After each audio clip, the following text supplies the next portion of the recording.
সেই কৃষ্ণ প্রসন্ন শ্রী শ্রী ঠাকুরের দিকে তাকিয়ে আছেন, দেখছেন যে বাঁধের ধারে বসে উন্মুক্ত নীল আকাশে ঠাকুর তাকিয়ে আছেন চাঁদের দিকে, পূর্ণিমা চাঁদের দিকে।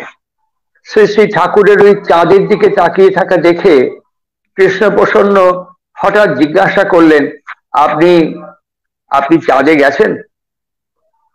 শ্রী শ্রী ঠাকুর, আমরা যাকে বলি টুইঙ্কেল অফ অ্যান আই, এক পলকে, চোখের নিমেষে ঠাকুর ঘাটটা কাজ করি কৃষ্ণ প্রসন্নকে দেখেই বললেন, হ্যাঁ গেছি, হ্যাঁ গেছি।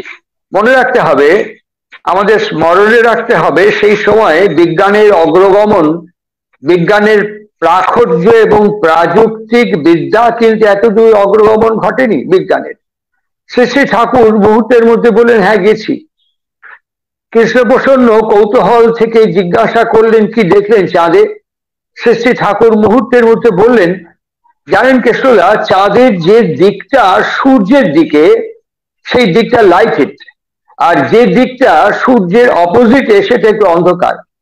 চাঁদে মাধ্যাকর্ষণ অনেক কম বলে সামান্য এফোর্ট দিলেই মানুষ অনেক দূর, অনেকটা ভেসে যাওয়ার মতন যেতে পারে।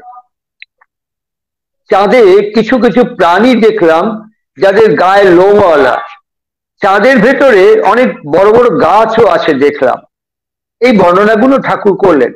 কৃষ্ণ প্রসন্ন শুনলেন, বিশ্বাস করলেন কিনা সেটা ওর ব্যাপার, কেননা যেহেতু উনি বিজ্ঞানের এক বরিষ্ঠ অন্বেষক এবং গবেষক, বিজ্ঞানের প্রাযুক্তিক প্রাচুর্যশী অপটিমামকে চার্জ করে উঠতে পারেনি, উনি এই বিষয়ে আর কোনো প্রশ্ন করলেন না।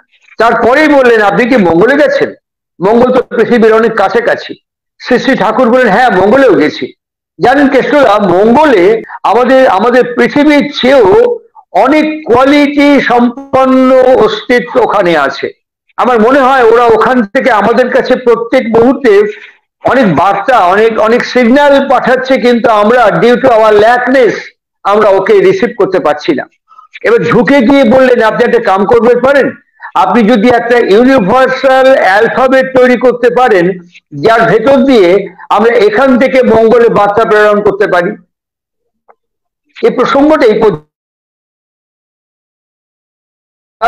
অবলোকন করি যে সময়ের কথা, আজকে যে প্রেক্ষাপট 2022 সাল, আজকে যখন বিজ্ঞান তার প্রাযুক্তিক প্রাচুর্য দিয়ে চাঁদের মাটি থেকে বিভিন্ন ছবি এবং তথ্য আমাদের কাছে পরিবেশন করছেন, তখন অত্যন্ত অপার বিস্ময়ের সঙ্গে আমাদেরকে ভাবতে হয়, মনে করতে হয় যে সেই অখ্যাত, অজ্ঞাত, অপরিচিত এই হিমায়তপুরের প্রান্তিক পটভূমিতে দাঁড়িয়ে থেকে কি সহজ উৎসারিত তিনি বিজ্ঞানের বিশ্লেষণ এবং বর্ণনা করছেন আরো একটি জায়গার, যেটি পৃথিবী থেকে বহু দূরে, চাঁদের বর্ণনা করছেন, মঙ্গলের বর্ণনা করছেন।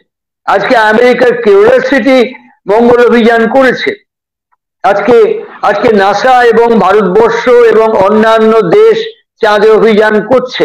আর তার ভেতর থেকে যেসব তথ্য আমাদের কাছে এসে পৌঁছচ্ছে, সেই তথ্যের ভিত্তিতে বলা যেতে পারে যে এগুলো অত্যন্ত সহজ, সরল এবং স্বাভাবিক।